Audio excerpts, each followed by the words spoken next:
When I heard those words come out of my daughter's mouth at the family barbecue last summer, my heart stopped beating for what felt like an entire minute. "I don't owe my mother anything," she announced to a crowd of relatives, her voice dripping with that particular brand of arrogance that only comes from someone who has never truly struggled a day in their life. The laughter that followed from some of my younger family members cut through me like broken glass, but it was the satisfied smirk on her face that told me everything I needed to know about who my daughter had become. For 28 years, I had poured my soul into raising that girl. From the moment she took her first breath in that cramped hospital room where I labored for 16 hours straight, I made a promise to give her every opportunity I never had. I worked double shifts at the factory, came home with aching feet and burning shoulders, only to help her with homework until midnight. I sacrificed my own dreams, my own comfort, my own future, so she could have hers handed to her on a silver platter. But standing there in my sister's backyard, watching her bask in the attention of people who were laughing at my expense, I realized I had created something I never intended. I had raised a daughter who saw my love as weakness, my sacrifices as obligations, and my generosity as something she was entitled to rather than grateful for. That night changed everything, not just because of what she said, but because of how she said it. The casual cruelty in her voice, the way she dismissed decades of love and sacrifice with a wave of her perfectly manicured hand. The hand I had paid to have manicured, by the way, along with everything else in her comfortable little world. My name is Gloria, and I am 63 years old. I have been a mother longer than some of you have been alive, and I thought I understood what that meant. I thought being a mother meant giving until it hurt, then giving some more. I thought it meant putting your child's needs above your own, always and forever. I thought it meant being a safety net that never breaks, no matter how hard or how often someone falls into it. I was wrong about a lot of things, but I was especially wrong about unconditional love, because what I learned that day at the barbecue was that there is a difference between unconditional love and unconditional enabling. There is a difference between being supportive and being used. There is a difference between helping someone and allowing them to destroy themselves while they destroy you in the process. For years, I had been writing checks my heart couldn't cash. Every time Jasmine called with another emergency, another crisis, another urgent need for money, I opened my wallet without question. Rent money when she quit another job because her boss was supposedly unreasonable. Car payments when she decided she deserved something newer and shinier. Credit card bills when her shopping habits got out of control. Grocery money when she spent her paycheck on things she wanted instead of things she needed. I told myself I was being a good mother. I told myself I was showing love the way my own mother never could. I told myself that this was temporary, that eventually she would get on her feet and become the responsible adult I had raised her to be. I told myself a lot of lies to justify the truth I didn't want to face. The truth was that I had become an enabler. I had become so afraid of my daughter experiencing any discomfort or consequence that I had robbed her of the opportunity to learn, to grow, to become truly independent. Every time I rescued her from a problem, I prevented her from developing the skills to solve problems herself. Every time I cushioned her fall, I kept her from learning how to land on her feet. But that realization didn't come all at once. It came slowly, like the dawn breaking over a landscape I had been too tired to see clearly. It started with small moments of doubt. tiny cracks in the foundation of my maternal martyrdom. Like when she forgot my birthday 3 years running, but never forgot to call when she needed money. Like when she introduced me to her friends as someone who helped her out sometimes, as if I were a distant acquaintance, rather than the woman who had given birth to her and raised her single-handedly. The final crack came 6 months before that barbecue, when I was diagnosed with diabetes and had to start managing a strict diet and medication schedule. I called Jasmine to tell her about the diagnosis, hoping for some support, or at least concern.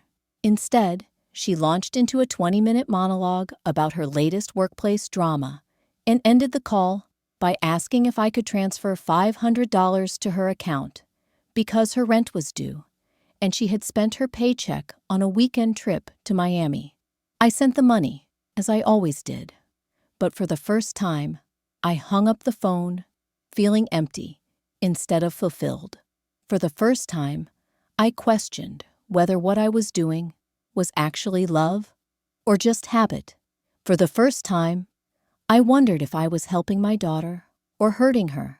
The barbecue incident was just the final straw, the moment when all those small doubts crystallized into absolute clarity.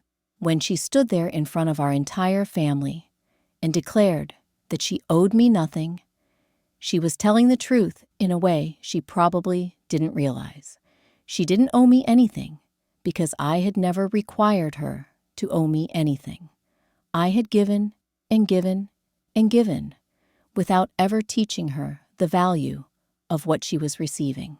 But what she also revealed in that moment was something far more devastating. She had no respect for me. She saw me not as her mother, not as the woman who had sacrificed everything for her success, but as a convenient source of funding for her lifestyle. I was her personal ATM with emotions, and she had grown so comfortable with that arrangement that she felt confident enough to mock me publicly for it. The ride home from that barbecue was the longest 30 minutes of my life. I sat in my car in the driveway for another 20 minutes, just thinking about all the times I had said yes when I should have said no. All the times I had rescued her when I should have let her figure it out herself. All the times I had prioritized her comfort over teaching her responsibility. I thought about my own mother, who had passed away 10 years earlier. She had been tough on me, sometimes too tough, but she had taught me how to work for what I wanted.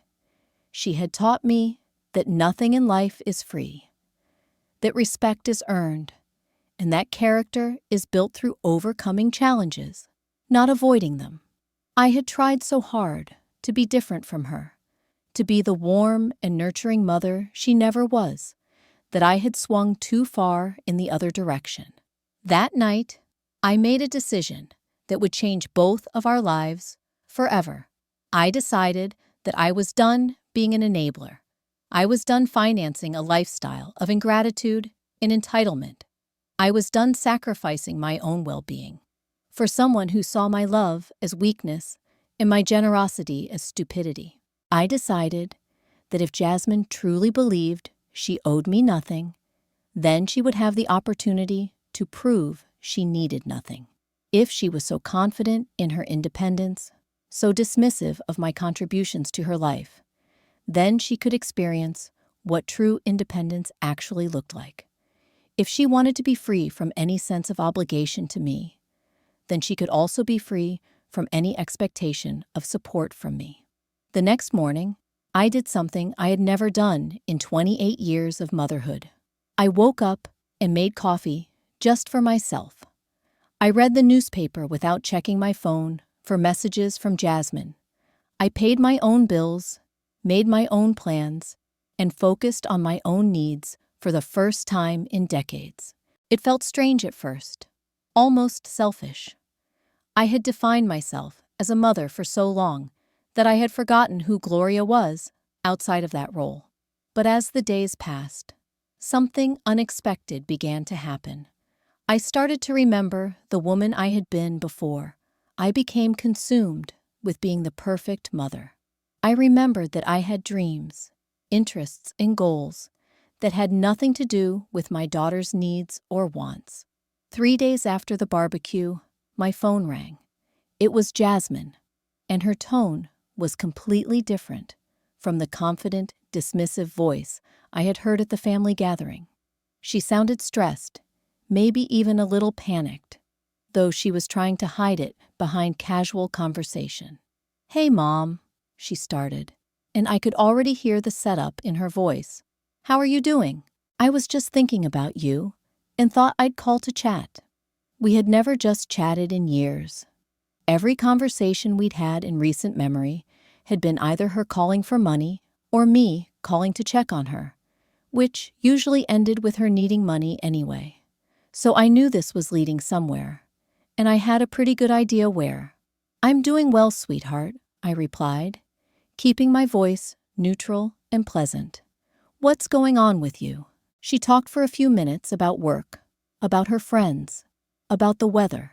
Small talk from a daughter who had never engaged in small talk with me before. I let her ramble, waiting for the real reason for her call. Finally, she got to the point. "So, I'm having a little issue with my rent this month. My landlord is being really unreasonable about the late fees, and I was wondering if you could maybe help me out, just this once. I know you understand how these things can snowball. Just this once." The same phrase she had used dozens of times before. The same phrase that had preceded hundreds of my hard-earned dollars flowing into her account to solve problems that seemed to multiply faster than I could solve them. But this time, instead of automatically saying yes, I took a deep breath and said something that surprised us both. "I'm sorry to hear you're having money troubles, Jasmine. That sounds really stressful." She waited for me to continue, to offer the solution she had come to expect. When I didn't, she pressed a little harder. "So, do you think you could transfer maybe $800? That would cover the rent and the late fees. And I promise I'll pay you back as soon as I get my next paycheck." Another familiar promise. She had been promising to pay me back for years, but somehow there was always another emergency that required the money she was supposed to be saving to repay me. Her debt to me had grown so large that we both had stopped acknowledging it existed.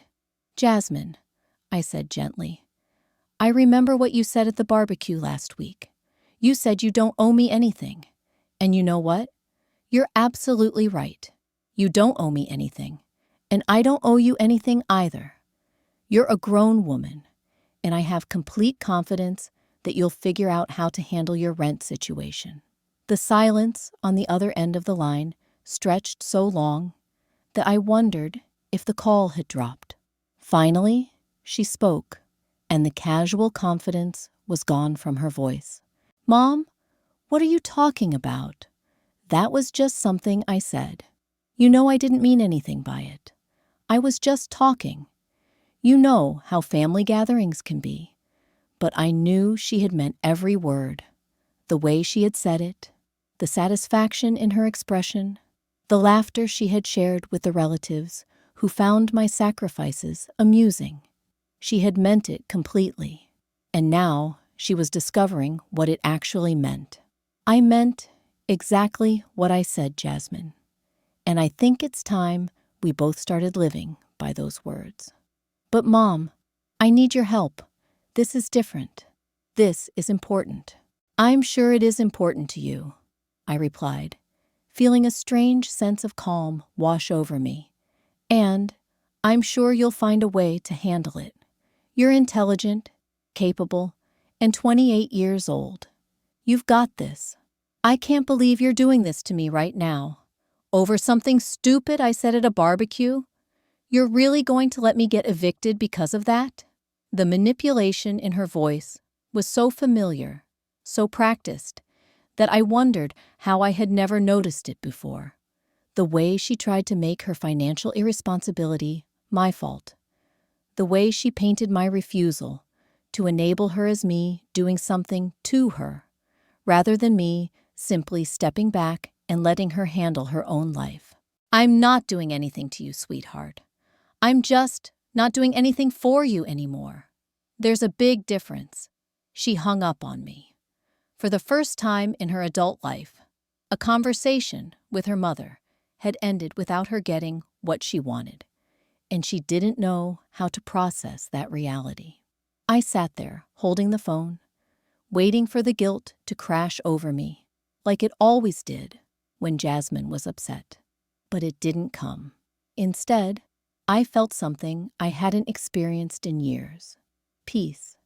The constant anxiety about her next crisis. The mental calculations of how much money I could spare this month. The exhaustion of being on call 24 hours a day for someone else's emergencies. All of it was gone, replaced by a quiet sense of freedom I had forgotten existed. Over the next 2 weeks, she called 6 more times. Each call followed the same pattern. Casual conversation that quickly shifted to whatever financial crisis she was facing, followed by increasingly desperate attempts to guilt me into opening my wallet. When gentle manipulation didn't work, she tried anger. When anger failed, she switched to tears. When tears proved ineffective, she brought out the heavy artillery. Accusations that I was a terrible mother who didn't love her own daughter. But something had fundamentally shifted in me during those 2 weeks. I had started paying attention to my own life in a way I hadn't done in decades. I noticed that my grocery bills had dropped significantly now that I wasn't buying extras for Jasmine's empty refrigerator. I realized I could afford to get my hair done professionally for the first time in years, instead of cutting it myself in the bathroom mirror. I discovered that my evenings were peaceful when I wasn't constantly worried about what financial disaster might be brewing in my daughter's life. Most importantly, I started sleeping through the night. For years, I had been waking up at 3 a.m, anxious about money, worried about Jasmine, mentally calculating how I could stretch my fixed income to cover both of our expenses. Now I slept soundly, and I woke up refreshed instead of already exhausted by the weight of problems that weren't even mine to solve. The 3rd week brought a different kind of call. This time, Jasmine's voice carried an edge of genuine panic that cut through her usual manipulative tactics. "Mom, I'm in real trouble. I got evicted. I'm staying on my friend Sarah's couch, but she says I can only stay for a few more days. I need to find a new place, but I need first month's rent and a security deposit. I need at least $2,000, and I need it by Friday, or I'm going to be homeless." The old me would have felt that familiar stab of maternal terror. The old me would have been calculating which bills I could skip, which credit cards still had available balances, which friends I could borrow money from. The old me would have moved heaven and earth to prevent my daughter from experiencing any real consequences for her choices. But the new me, the me who had been sleeping peacefully and paying attention to my own needs, had a different response. "That sounds like a very difficult situation," I said calmly. "What's your plan for handling it?" "My plan? My plan is that you're going to help me because you're my mother, and that's what mothers do." Actually, Jasmine, what mothers do is raise their children to be independent adults who can handle their own problems. I did that job for 18 years. What you're describing now isn't motherhood. It's enabling. Enabling? Are you serious right now? I'm about to be homeless, and you're giving me some psychology lecture. "You're about to face the consequences of your choices," I corrected. "You chose to spend your rent money on other things. You chose to ignore your responsibilities until they became crises. You chose to treat the people who love you like personal ATMs, instead of building genuine relationships. These are all choices you made, and now you get to experience what happens when those choices catch up with you. I can't believe how selfish you're being. What happened to family? What happened to being there for each other? The irony was so thick, I could have cut it with a knife. This was coming from the same person who had publicly announced that she owed me nothing, who had forgotten my birthday 3 years running, who had never once asked about my health, my feelings, or my dreams. She wanted to lecture me about family and being there for each other. Family goes both ways, Jasmine. Being there for each other means both people showing up, not just one person, constantly rescuing the other. When was the last time you asked how I was doing? When was the last time you offered to help me with anything?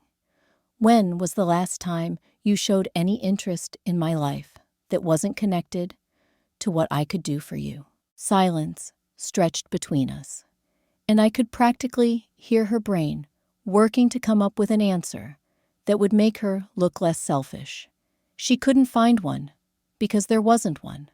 That's not the same thing, she finally said, but her voice lacked conviction. You're my mother. You're supposed to take care of me. I took care of you for 18 years. I fed you, clothed you, educated you, and loved you. I gave you every tool you needed to build a successful, independent life. What you did with those tools after that was up to you. And what you chose to do was build a life that depends on other people, constantly bailing you out of problems you create for yourself.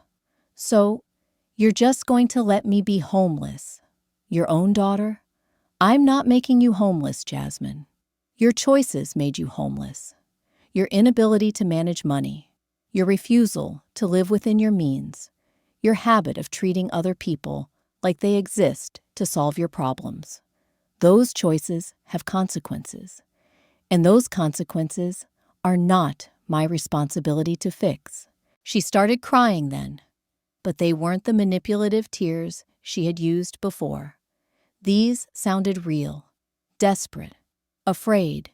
Part of me wanted to cave, to rush to her rescue one more time, to protect her from the harsh realities of adult life.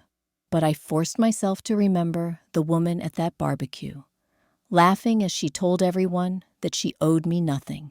I forced myself to remember all the years of sacrifice that had been treated as obligations rather than gifts. Please, Mom, I'm scared. I don't know what to do. You figure it out, I said, gently but firmly. You call other family members. You ask friends for help. You look into assistance programs. You get a second job. You sell things you don't need. You do what adults do when they face problems. You solve them yourself. What if I can't? What if nobody else will help me? Then you learn what it feels like to face real consequences. And hopefully, that teaches you to make better choices in the future. Sometimes the most loving thing a parent can do is stop preventing their child from learning hard lessons. After that call, I didn't hear from Jasmine for 3 weeks. During that time, I received several calls from other family members who had apparently been recruited for her cause. My sister called to tell me I was being too harsh. My cousin called to suggest that maybe I was taking things too far. Even my elderly aunt, who barely spoke to anyone, called to ask if I was okay, because Jasmine had told everyone I was having some kind of breakdown. Each of these conversations followed a similar pattern. The caller would start by expressing concern for my mental state, then gradually shift to suggesting that maybe I should reconsider my position, and finally end with some version of the argument that Jasmine was family, and family helps family. What none of them seemed to understand was that I wasn't abandoning family. I was finally treating my daughter like family instead of treating her like a dependent. Real family members don't just take from each other endlessly. They give and take in healthy proportions. They show appreciation for sacrifices made on their behalf. They consider each other's feelings and well-being, not just their own immediate needs. But the most interesting thing about these calls was what they revealed about how my relationship with Jasmine appeared to outsiders. Apparently, everyone in our extended family had watched me enable her for years, and not one of them had ever suggested that maybe this dynamic was unhealthy. They had all stood by and watched me pour my life savings into my daughter's bottomless pit of financial irresponsibility, and they had said nothing. But the moment I stopped being a doormat, suddenly they were all concerned about family values and helping each other. The moment I started protecting my own interests, suddenly I was being selfish and cruel. It was a perfect example of how people will support dysfunction as long as it doesn't affect them. But the moment you try to create healthy boundaries, you become the problem. During those 3 weeks, I started doing things I hadn't done in years. I joined a book club at the local library. I started taking evening walks around my neighborhood. I bought myself a new dress without calculating whether Jasmine might need that money for something. I even went to dinner with an old friend from work who had been inviting me out for months, but I had always declined because I never knew when Jasmine might need me to drop everything and help with some emergency. It was during one of those evening walks that I ran into Mrs. Patterson, my neighbor, who lived 2 houses down. We had lived on the same street for 15 years, but I realized I barely knew her because I had always been too stressed and preoccupied with Jasmine's problems to invest in relationships with people who weren't in crisis. "Gloria, you look wonderful," she said, as we met at the corner. "There's something different about you. You seem more relaxed." "Thank you," I replied, surprised by the compliment. "I've been making some changes in my life lately." "Well, whatever you're doing, keep doing it. You have this glow about you that I haven't seen before." As we talked, I learned that Mrs. Patterson was a retired teacher who had raised 3 children as a single mother. When I mentioned some of what I had been going through with Jasmine, she nodded with understanding. "I went through something similar with my middle son," she said. "He was 32 years old and still expecting me to solve all his problems. It took me way too long to realize that I wasn't helping him by constantly rescuing him. I was actually preventing him from becoming the man he was capable of being." "What did you do?" "Same thing you're doing. I stopped enabling him. It was the hardest thing I ever did as a mother. But it was also the most loving. Sometimes love looks like saying no.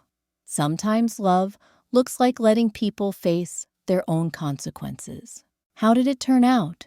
She smiled. "It took about 6 months, but he figured it out. Got a better job, learned to budget, started taking responsibility for his choices. Our relationship is stronger now than it's ever been because it's based on mutual respect instead of him just seeing me as a resource to exploit."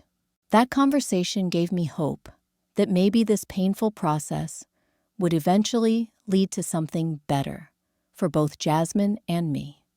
Maybe forcing her to become truly independent would actually strengthen our relationship in the long run, once she learned to see me as a person instead of just a source of emergency funding. But I also prepared myself for the possibility that she might never forgive me for refusing to continue enabling her. I had to accept that choosing to love her in a healthy way might cost me the relationship entirely. Some people never learn to appreciate boundaries, and they walk away from anyone who refuses to be used. Either way, I knew I was making the right choice. For the first time in decades, I was putting my own oxygen mask on first, and it turned out I could breathe just fine. The peace I had found in those 3 weeks was interrupted on a Thursday morning when my phone rang at 7 a.m. It wasn't Jasmine this time. It was my nephew Marcus, calling from his car on his way to work. "Aunt Gloria, I need to talk to you about Jasmine. She's been staying with different people, and word is getting around the family that she's really struggling. My mom thinks maybe you should reconsider helping her out." I poured myself a cup of coffee and settled into my favorite chair by the window. "Marcus, honey, what exactly has Jasmine told everyone about why she's in this situation?" There was a pause. "Well, she says you just cut her off without warning, that you're going through some kind of phase or something.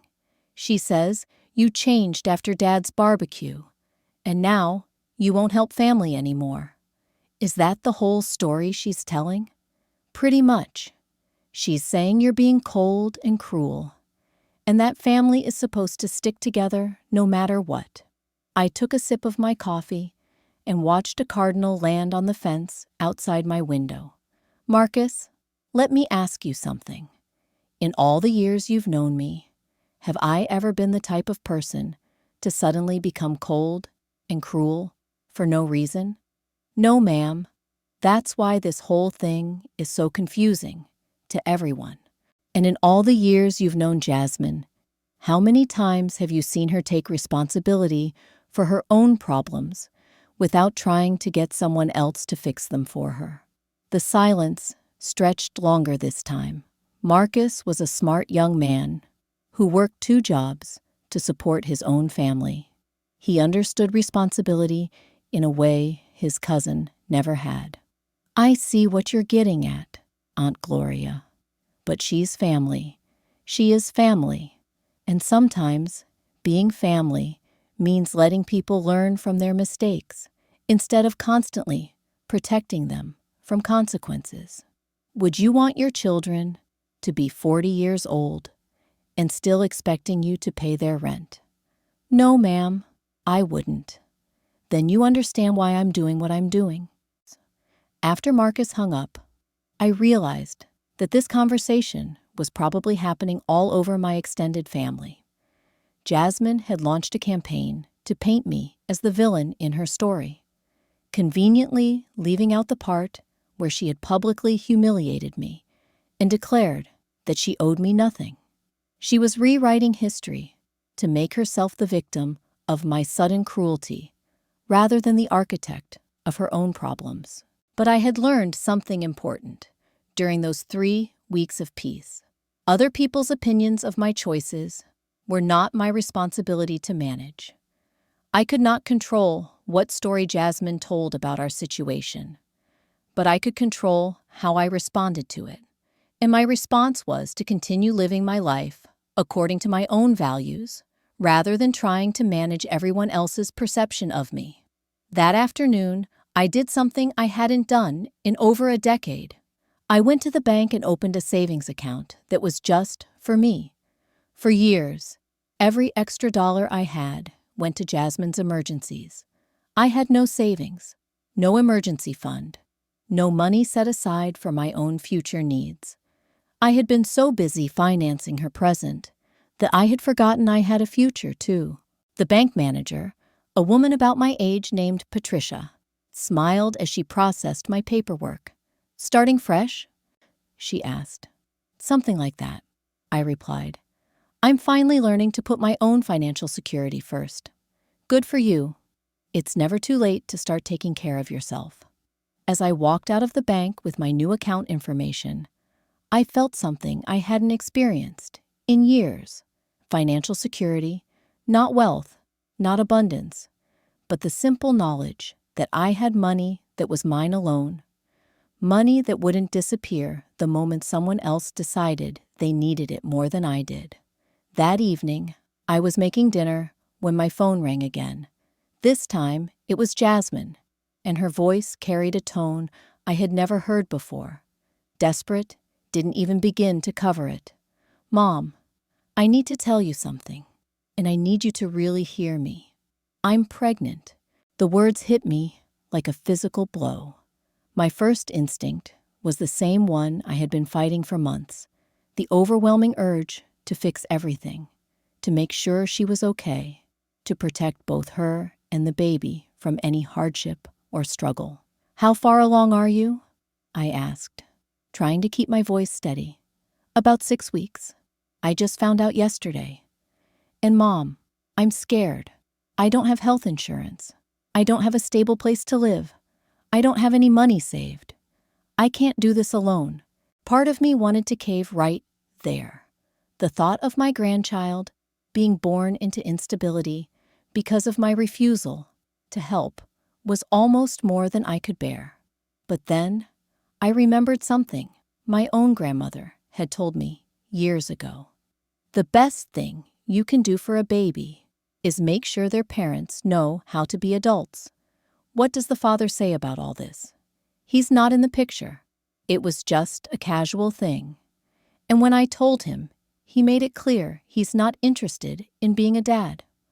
"So what's your plan?" "My plan is that you help me get back on my feet so I can provide for this baby. I need a place to live. I need money for doctor visits. I need help getting ready for this." There it was again. Her plan was for me to solve her problems. Even facing the biggest responsibility of her adult life, she was still looking for someone else to handle the hard parts for her. "Jasmine, do you understand that having a baby is going to make your financial situation even more challenging? That you're going to need a stable income, a budget, health insurance, and a dozen other things that you haven't been able to manage just for yourself? That's why I need your help, Mom. I can't figure this out on my own, but you're going to have to. That baby is going to depend on you to be a responsible adult. Not on me to be a responsible adult for you, but on you to be one yourself. So you're going to let your own grandchild suffer because you're mad at me about some stupid comment I made months ago. The manipulation was so blatant, it was almost insulting. She was using an unborn child as emotional leverage to try to force me back into my old role as her personal financial support system. I'm not mad at you, Jasmine. I love you more than you understand. But love doesn't mean making it possible for you to continue being irresponsible. Love means believing you're capable of rising to meet this challenge and refusing to rob you of the opportunity to do so. What if I can't? What if I fail? Then you'll learn from failing and try again. That's how people grow. That's how people become the kind of parents their children can be proud of. I can't believe you're doing this to me right now. I'm pregnant and scared, and you're giving me tough love speeches. I'm not doing anything to you. I'm refusing to prevent you from doing things for yourself. There's a difference, and until you understand that difference, you're not ready to be anyone's mother. The words came out harsher than I intended, but they were true. The same lack of personal responsibility that had led to her financial problems would be disastrous when applied to raising a child. A baby couldn't call someone else when Jasmine made poor choices. A baby would suffer the consequences of her decisions directly. She hung up on me again, but this time I felt something different than the peace I had experienced after previous conversations. This time, I felt genuine worry, not for Jasmine, but for the innocent child who would be depending on her to grow up quickly and learn how to be reliable. Over the next few days, I found myself thinking constantly about my future grandchild. I prayed that Jasmine would use this pregnancy as motivation to finally take control of her life. I hoped that the responsibility of caring for another human being would force her to develop the maturity and discipline she had never needed as long as I was willing to solve all her problems. But I also prepared myself for the possibility that she would continue down the same path of poor choices and blame shifting, and that an innocent baby would pay the price for both her irresponsibility and my years of enabling it. A week later, I was at the grocery store when I ran into Sarah, the friend whose couch Jasmine had been sleeping on. Sarah had always been polite to me, but we didn't know each other well, since most of my interactions with Jasmine's friends had been brief encounters when I was dropping off money or picking up something she had forgotten. "Mrs. Johnson," Sarah said, approaching me in the produce section. "I hope you don't mind me saying this, but I think what you're doing is really brave." I was surprised by her comment. "What do you mean?" "With Jasmine. I know she's been telling everyone that you just cut her off for no reason, but I've been watching this situation for years. The way she talks about you, the way she just expects you to solve every problem she creates for herself. It's not healthy." "Did she tell you about the pregnancy?" Sarah nodded. "She did. And honestly, that's part of why I think you're doing the right thing. She needs to learn how to handle responsibility before that baby comes. She can't raise a child the way she's been living her adult life, expecting other people to fix everything that goes wrong. It's the hardest thing I've ever done as a mother." "I'm sure it is. But Mrs. Johnson, I've watched my own parents enable my brother for years, and he's 43 years old now and still can't hold a job or maintain a relationship because he's never had to face real consequences for anything. Sometimes the most loving thing you can do is stop making everything easy." That conversation stayed with me for days. Hearing validation from someone who had witnessed Jasmine's behavior firsthand, someone who wasn't family and didn't have emotional investment in maintaining family peace, helped me feel more confident that I was making the right choice. 2 weeks after the pregnancy announcement, I was having coffee with Mrs. Patterson when she mentioned something that caught my attention. "I saw your daughter at the employment office yesterday," she said casually. "She was in line with a stack of applications. Looked like she was really taking it seriously." For the first time in months, I felt a flutter of hope. Maybe the reality of impending motherhood was finally forcing Jasmine to face her responsibilities. Maybe she was beginning to understand that she needed to build a stable life, not just for herself, but for her child. "Did she see you?" "Yes. We spoke briefly. She seemed different, more focused, I guess. Less of that entitled attitude she usually carries around." I didn't want to get my hopes up too high, but I allowed myself to imagine a scenario where this crisis became the turning point that transformed my daughter into the responsible adult I had always believed she could be. 3 days later, Jasmine called me again, but this time, instead of demanding help or trying to manipulate me into opening my wallet, she had something different to say. "Mom, I got a job. It's not much, just part-time at a call center, but it's something. And I found a room I can rent from this older lady who said she doesn't mind having a pregnant tenant as long as I pay my rent on time." I felt tears spring to my eyes, but I kept my voice steady. "That's wonderful, sweetheart. I'm proud of you for taking those steps." "I'm scared, Mom. I don't know if I can do this. I've never had to manage everything completely on my own before." "You can do this, Jasmine.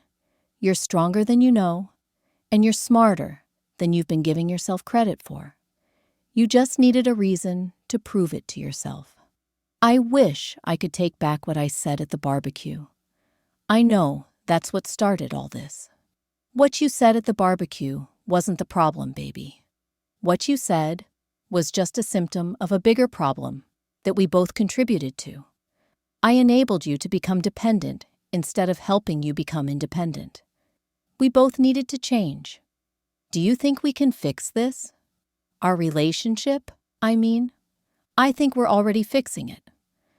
This conversation is different from any conversation we've had in years. You're talking to me like I'm a person instead of just a resource. That's progress. I love you, Mom. I love you too, Jasmine, more than you'll ever know. And I believe in you more than you believe in yourself. After that call, I sat in my kitchen, feeling something I hadn't experienced in a very long time. Hope for my daughter's future. Not because I was going to rescue her from her problems, but because she was finally learning to rescue herself. The months that followed weren't easy for either of us. Jasmine struggled with her new responsibilities, and there were times when I had to physically restrain myself from offering help she didn't ask for. But she was learning, slowly but surely, how to be an adult. She learned to budget when her first paycheck had to stretch further than she expected. She learned to prioritize when she had to choose between things she wanted and things she needed. She learned to problem solve when issues came up with her living situation and her job, and she had to figure out solutions instead of calling me to fix everything. Most importantly, she learned that she was capable of handling more than she had ever imagined. Each problem she solved on her own built her confidence and her sense of self-reliance. Each challenge she overcame without my intervention proved to her that she didn't need to be rescued from her own life. The family members who had criticized me for cutting her off grew quiet as they watched Jasmine transform from a perpetual victim into a functioning adult. The same relatives who had called me cruel and selfish started asking for advice about their own relationships with financially dependent adult children. But the most beautiful change was in how Jasmine and I related to each other. Our conversations became genuine exchanges between two adults instead of one-sided emergency sessions focused on her latest crisis. She started asking about my health, my interests, my feelings. She started seeing me as a whole person instead of just a mother-shaped ATM. When she was 7 months pregnant, she called me on a Sunday afternoon just to chat. We talked about books we were reading, a movie she had watched, her plans for preparing for the baby. It was the kind of casual, caring conversation I had always dreamed of having with my adult daughter, but had never experienced because every interaction had been overshadowed by some urgent need for my help. "Mom," she said, as our conversation was winding down, "I need to tell you something. These past few months, learning to take care of myself, have been the hardest months of my life. But they've also been the most important. I never knew I was strong enough to handle my own problems because I never had to find out. You were always strong enough, baby. You just needed the opportunity to discover it. I know now that what you did wasn't cruel. It was love, real love, not the kind that makes everything easy, but the kind that makes you become who you're supposed to be." Those words meant more to me than any thanks I had ever received for the years of financial support I had provided. They meant that my daughter finally understood the difference between enabling and empowerment, between being rescued and being respected. But the true test of how much we had both changed came at my family's Christmas gathering, 8 months after that devastating barbecue where this whole journey had begun. This whole journey had begun. I walked into my sister's house that December evening, carrying a homemade sweet potato pie and wearing a new burgundy dress I had bought with money that used to disappear into Jasmine's endless emergencies. The same relatives who had witnessed her humiliation of me 8 months earlier were gathered around the same dining room table. But everything felt different this time. Jasmine was there too, 7 months pregnant and glowing with a confidence I had never seen in her before. She wore a simple maternity dress that she had bought with her own money, and when she saw me, she immediately stood up to give me a genuine hug instead of the perfunctory greeting she used to offer before launching into her latest financial crisis. "Mom, you look beautiful," she said, and I could hear real affection in her voice instead of the calculated sweetness she used to employ when she needed something. As we settled in for dinner, I noticed the subtle changes in how family members interacted with both of us. My cousin Patricia, who had called me heartless for cutting Jasmine off, now seemed almost embarrassed when she tried to make small talk. My nephew Marcus looked at me with new respect, and I caught him watching Jasmine with curiosity as she talked about her job and her preparations for the baby. But the most interesting reaction came from my younger relatives, the ones who had laughed the loudest when Jasmine announced that she owed me nothing. They seemed uncomfortable now, avoiding eye contact and speaking in hushed tones when they thought I wasn't listening. About halfway through dinner, my great-niece Keisha, who was 24 and had always treated me with the same casual dismissiveness that Jasmine once had, made a comment that revealed just how much the family dynamics had shifted. "Aunt Gloria," she said, with forced casualness, "I heard Jasmine got a job in her own place. That's so great that she's doing well on her own." The emphasis on her own was deliberate.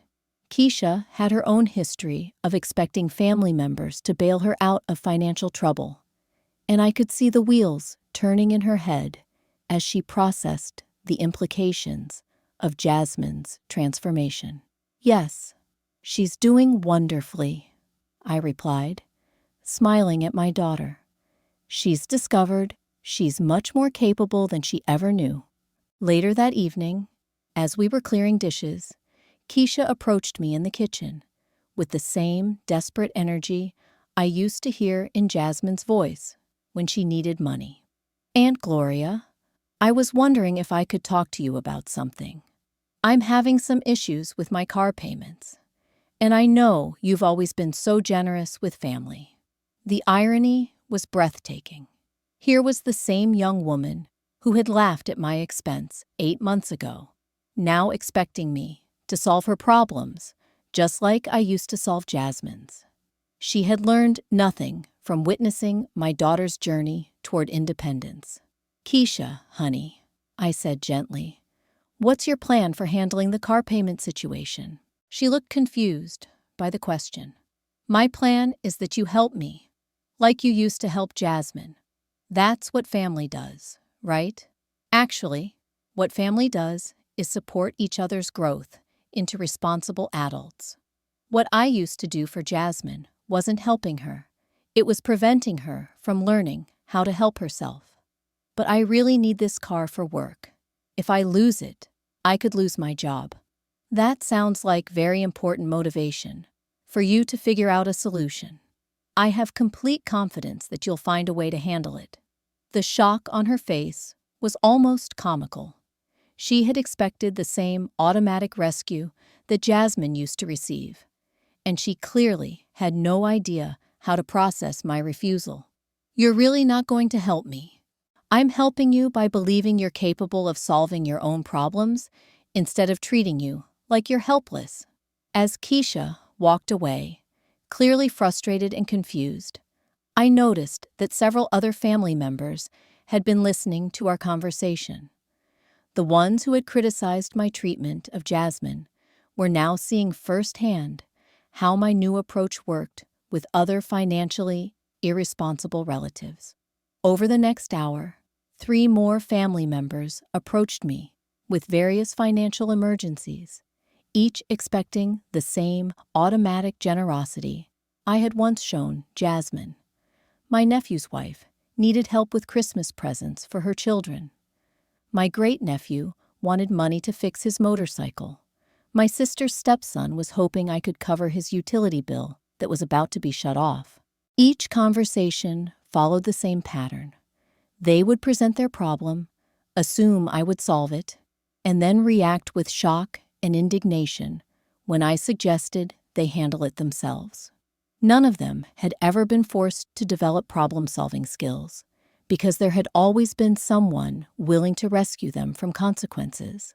But the most revealing moment came when my sister pulled me aside in her living room, away from the rest of the family. "Gloria, I need to ask you something, and I hope you'll be honest with me. This whole thing, with not helping family anymore, is this some kind of punishment for what happened at the barbecue?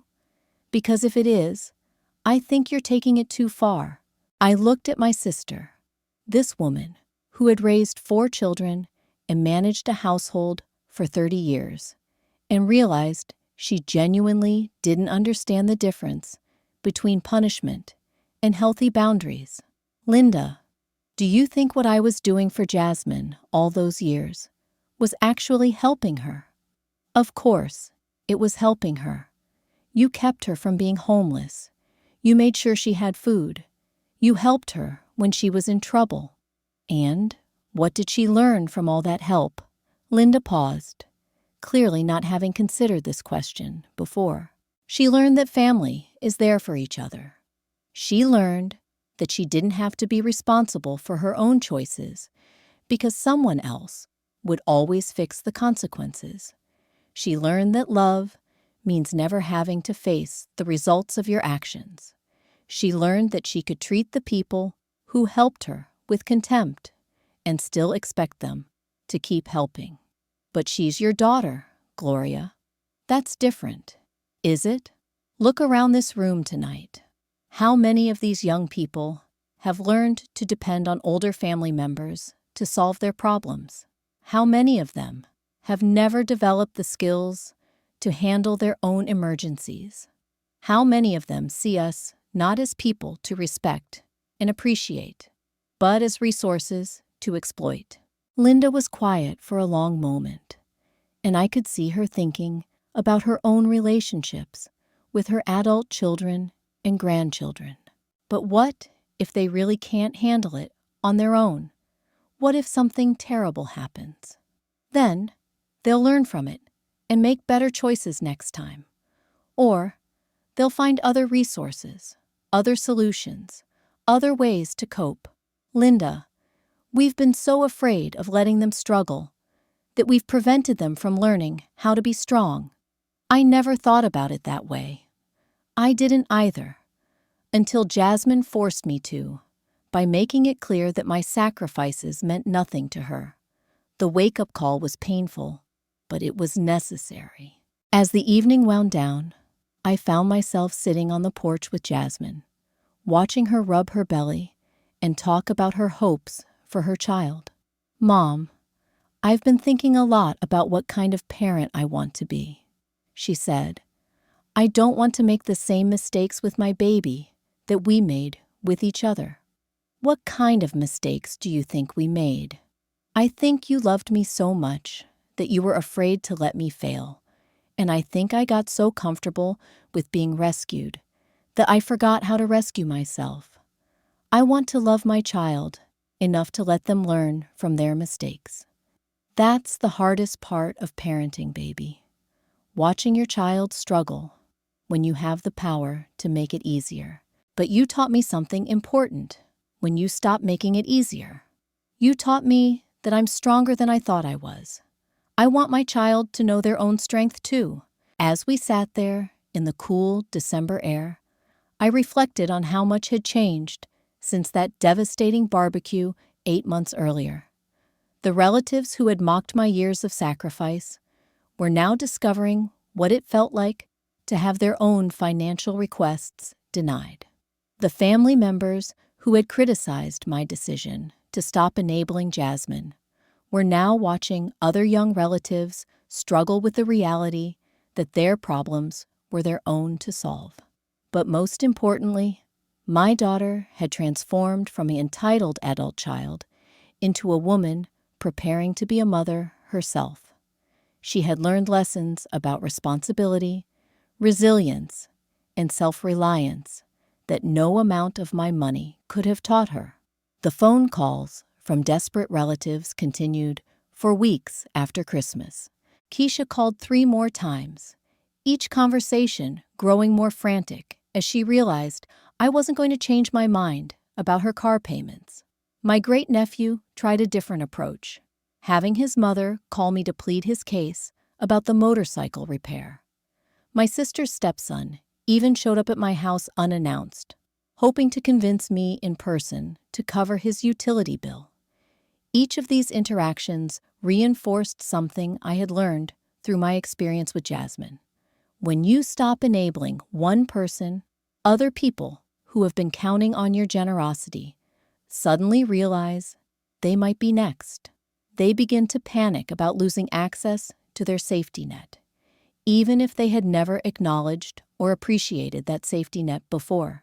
The most dramatic example came in February, when Keisha's car was repossessed because she couldn't make the payments. Instead of taking responsibility for her financial mismanagement, she launched a family-wide campaign to paint me as cruel and selfish for refusing to prevent her loss. She called every relative she could think of, telling them that I had plenty of money, but was choosing to let family members suffer out of spite. She organized a family meeting to discuss my changed attitude and tried to get everyone to pressure me into resuming my old role as the family's financial safety net. But something interesting happened during that family meeting. Instead of everyone rallying to criticize me, the conversation revealed uncomfortable truths about how many family members had come to depend on others to solve their problems. My cousin Patricia admitted that she had been counting on me to help with her daughter's college expenses. My nephew Marcus confessed that he had been planning to ask me for help with a down payment on a house.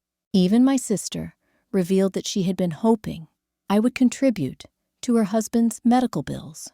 One by one, family members who had never explicitly asked for my help admitted they had been banking on my generosity for their future plans. They had all been treating me the way Jasmine had, as a resource to be tapped when needed, rather than as a person to be respected and appreciated.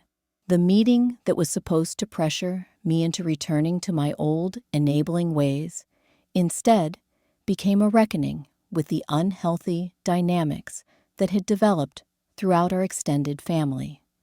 Some relatives left angry and resentful, but others began to understand why I had made the changes I had made.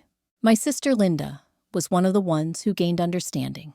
A few days after the family meeting, she came to visit me and brought something I hadn't expected, an apology. "Gloria, I've been thinking about what you said at Christmas, about how we've been preventing the young people in our family from learning to be strong. I looked at my own children and grandchildren, and I realized you're right. They all expect someone else to fix their problems instead of learning to fix them themselves. It's a hard pattern to break, Linda. I fell into it because I wanted to show love, but I ended up showing something else entirely. What are you going to do when the baby comes? Are you going to help Jasmine then?" Today, as I sit here looking at pictures of my beautiful granddaughter who just turned 6 months old, I can tell you that the hardest decision I ever made as a mother turned out to be the most loving one. When Jasmine's daughter was born, I didn't rush in with my checkbook open. Instead, I showed up with my heart open and my boundaries intact. I helped in ways that supported Jasmine's growth as a mother, rather than replacing her efforts with my own. Those family members who ridiculed me at that barbecue 8 months ago, they're still struggling with the same financial chaos they always have, still looking for someone else to blame for their problems. Keisha lost her car and had to take public transportation for 6 months before she finally learned to budget. My great-nephew sold his broken motorcycle and used the money to pay his utility bill. One by one, They've all had to face the reality that their problems were theirs to solve. But here's the beautiful irony of it all. While they're drowning in the consequences of their own poor choices, I'm thriving. My savings account grows every month instead of being drained by other people's emergencies. I've taken 3 trips this year, joined a quilting circle, and even started dating a wonderful man I met at the library. For the first time in decades, debt-free looks absolutely gorgeous on me. And Jasmine, she's become the mother I always knew she could be, raising her daughter with the same strength and independence she finally learned to find in herself. When she calls me now, it's not because she needs rescuing. It's because she wants to share her joy with someone who believes in her ability to create it. Sometimes, the most radical act of love is refusing to make someone else's life easy, when what they really need is to learn how to make it meaningful. I learned that lesson at 63 years old, and it changed everything. If you're struggling with someone who takes your generosity for granted, remember this. You're not responsible for funding their dreams, but you are responsible for refusing to enable their nightmares. The greatest gift I ever gave my daughter wasn't money. It was the opportunity to discover her own strength. And honey, let me tell you something. Watching someone you love realize they don't need you to rescue them is better than any revenge you could ever imagine.